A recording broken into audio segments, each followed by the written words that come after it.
नमस्कार, मैं गुलाम अहमद रज़ा। हमारे नए कार्यक्रम क्या कहता है वार्डों के हाल के तहत आज हम पहुंचे हैं तीसरे दिन में तीसरे वार्ड को, वार्ड नंबर 3 नूरा का पूरा इलाका एक काफ़ी घनी आबादी वाला क्षेत्र है। यहाँ पर पतली पतली गलियाँ इतनी ज़्यादा हैं कि शायद अगर आप पहली बार आए तो आप भूल जाएंगे कि हमने कहाँ से एंट्री की थी और कहाँ से आप निकल रहे हैं। ये नूरा इलाका काफ़ी घनी आबादी वाला क्षेत्र है, इसलिए इस वार्ड के जो वार्ड पार्षद है उन पर कार्य का भार और भी बढ़ जाता है। हमने कुछ गलियों का निरीक्षण किया, अब तक हमें ऊपर से नालियों का हाल बहुत बुरा नज़र आया है। आइए हम आपको कैमरे की नज़र से भी दिखाएंगे कि कहाँ पर क्या हाल है, मगर मैं आपको यहाँ पर बता दूँ ये काफ़ी घनी आबादी वाला क्षेत्र है तो कार्य भी बहुत ही ज़्यादा यहाँ पर बढ़ जाता है। आइए तब तक हमारे साथ बने रहिए। क्या कहता है वार्डों के हाल का तीसरा दिन, मतलब वार्ड संख्या 3। वार्ड 3 के अंदर पूरा नूरा वाला इलाका आता है जो कि काफ़ी घनी आबादी वाला क्षेत्र है। आबादी इतनी ज़्यादा है कि ठीक से सड़क भी नहीं निकल पाया, सिर्फ पतली पतली गलियां जो कि पीसीसी से पक्का किया गया है। जाहिर सी बात है कि आबादी घनी है तो गंदगी भी अधिक होगी, जिसे साफ करने की जिम्मेवारी वार्ड पार्षद पर और भी अधिक पड़ जाता है। इन सब के ऊपर से सड़क के नाम पर महज पतली पतली गलियां जो हर तरह से विकास के कार्यों में बाधा का प्रतीक चिन्ह है। गलियों का हाल यह है कि अगर आपको बिना बताए वहां छोड़ दिया जाए तो आपको लगेगा आप बनारस के किसी गली में भटक गए हों। पतली पतली गलियों के किनारे पतली पतली गंदी नालियां जो खुली पड़ी हैं कई तरह की बीमारियों को दावत दे रही हैं। इस क्षेत्र में बीमारियों का ज्यादा होने की एक बड़ी वजह शायद ये नालियां ही हों। सफाई कर्मियों के लिए यह चुनौतीपूर्ण कार्य है, मगर फिर भी है तो उनका ही कार्य और इसकी देख रेख करने के जिम्मेवार वार्ड पार्षद हैं। यहाँ के वार्ड पार्षद विजय प्रसाद हैं। जब हम इनसे मिलने इनके घर पर गए तो हमें बताया गया कि वो वार्ड भवन निर्माण कार्य करवा रहे हैं और वहीं पर मिलेंगे। निर्माण स्थल पर वो हमें काम करवाते दिखे। देखकर लगा कि ये अपने काम के प्रति तत्पर रहते हैं। जब हमने उनसे बात की तो उन्होंने बताया कि यह क्षेत्र काफ़ी गंदगी वाला क्षेत्र था, मगर उन्होंने अपने कार्यकाल में स्वच्छता पर ज़्यादा ध्यान देते हुए नालियों की साफ सफाई करवाई एवं नालियों को पूरी तरह से ढकने का काम किया। मेरा एक सपना था कि वार्ड नंबर 3 में जितने भी नाली हैं कवर हो जाए, सभी में ढक्कन हो जाए, और मैं 80% लगभग करवा चुका हूँ।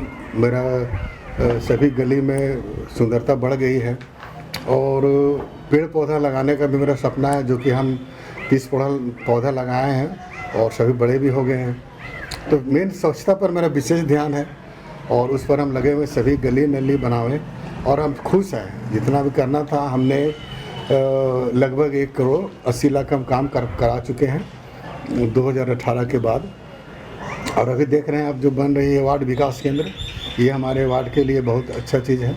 गरीब जनता और बहुत से बैठकें, शादी विवाह में फ़ायदा होगी। और कुछ योजनाएं हैं जो मेरा लक्ष्य है कि कोई भी गली में बिना लाइट का ना हो और नाली साफ़ सुथरा हो, और उस पर मेरा विशेष ध्यान मैं करूँगा भी। मेरा इस सपना है कि मैं चुनाव मेरा आते आते पूरा सभी गली कवर कर दूंगा। और अभी देखिए 4 दिन पहले मैंने 120 व्यक्ति का वृद्धा विधवा पेंशन भी बनवाया है और अभी तक 319 व्यक्ति को मैंने गैस दिलवाया। राशन कार्ड लगभग 100% हो चुकी है। तो इस अनुसार मैं अपने वार्ड में जनता के सहयोग कर मैं संतुष्ट हूँ कि मैं जितना मेरा लक्ष्य था कि मैं ये करूँगा, मैं कर रहा हूँ और किया हूँ। और भविष्य में भी मैं वार्डवासियों को आश्वासन देता हूँ कि आपके सपना को मैं पूरा करूँगा, जो स्वच्छता। हालांकि नेताजी ने भावनाओं में बहकर 80% नालियों को ढक देने का दावा तो कर दिया, मगर हमें जो नज़ारा देखने को मिला वो सच को बखूबी बयां कर रही थी। अब तक लगभग 50% नालियों को ही ढका गया है।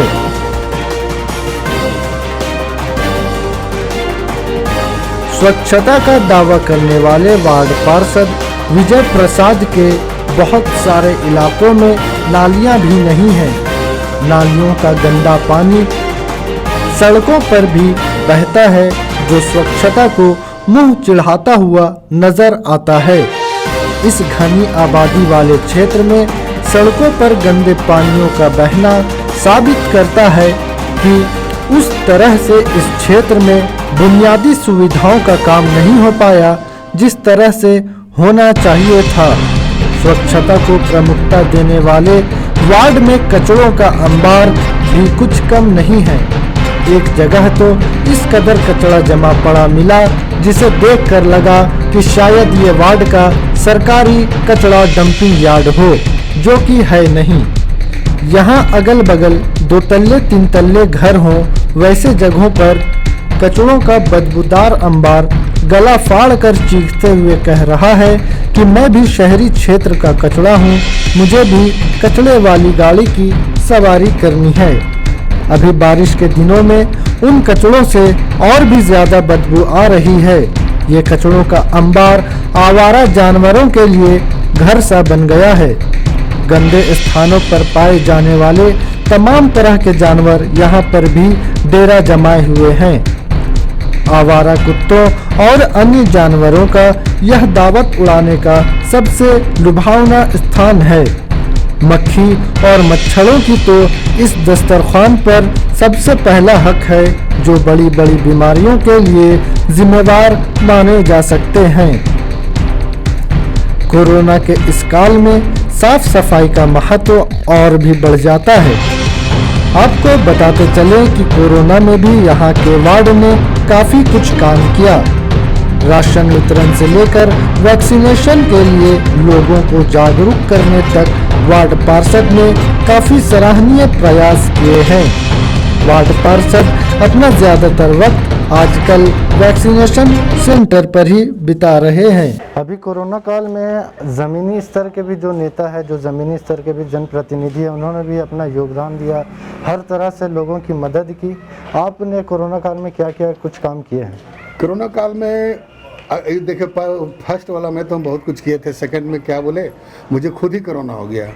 मैं खुद ही 2 महीने झेला हूँ। उसके बीच में ही घर से ही मेरा जो होता था, किसी को दवा का किसी को राय लेते थे तो मैं घर से हैंडल करता था। मैं बहुत कुछ नहीं कर सका क्योंकि मैं खुद ही मतलब बीमार था इसके लिए। और मैं अब सावधानी है, सभी बोल रहे टीका भी देखिए आपके बगल में नूरा हिंदी स्कूल में कोविशील्ड का वैक्सीन दिया जा रहा है। मैंने घूम घूम कर जागृति लाया और अभी देखिए भीड़ काफ़ी है। मेरे वासी हमको लगता है कि 50% तो ज़रूर मतलब हो चुका है वैक्सीन मेरे वार्ड में।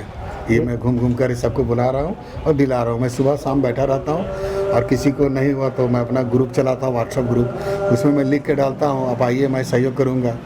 और मैं फिर से बोलता हूँ कि किसी को कोई दिक्कत है तो हमसे लोग कांटेक्ट कर सकते हैं। इस इलाके में एक और समस्या देखने को मिली है, वो पानी की है। इस क्षेत्र में अब तक सप्लाई का पानी नहीं पहुंच पाया है, हालांकि पाइपलाइन बिछाए जा रहे हैं। बहुत से लोग अब भी इलाके में मौजूद सरकारी चापाकलों के भरोसे हैं। अगर एक दिन चापाकल खराब हो जाए तो आगे के चापाकलों से घरों तक पानी लाना पड़ता है।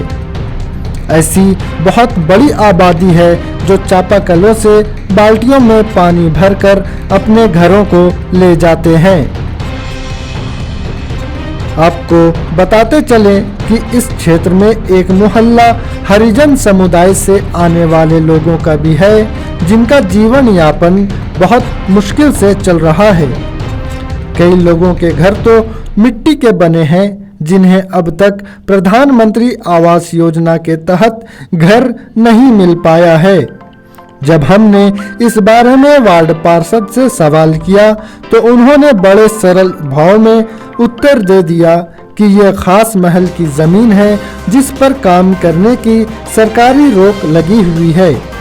इस वजह से ऐसे लोगों को प्रधानमंत्री आवास योजना का लाभ नहीं मिल पा रहा है। कारण उसका है खास महल की ज़मीन है पड़ती है, खास महल में सरकार बंद करवा चुके हैं। 2-4 घर में पहला दूसरा किस्त जा चुकी है, लेकिन अभी बंद कर दिया। बेचारा वो लोग इसके चलते परेशान है। और आधा हरिजन टोला खास महल पड़ता है और खास महल में नहीं बनता है। बाकी अब उसमें जितना उसके यहाँ राशन कार्ड और ये गैस, विधवा पेंशन, मैं उसे परिपूर्ण कर चुका हूँ, उसके लिए नहीं सोचना है।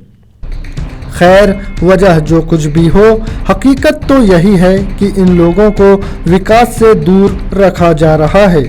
हजारीबाग के एक शहरी क्षेत्र में ऐसी टूटी फूटी मिट्टी के मकान बिल्कुल भी शोभनीय नहीं है।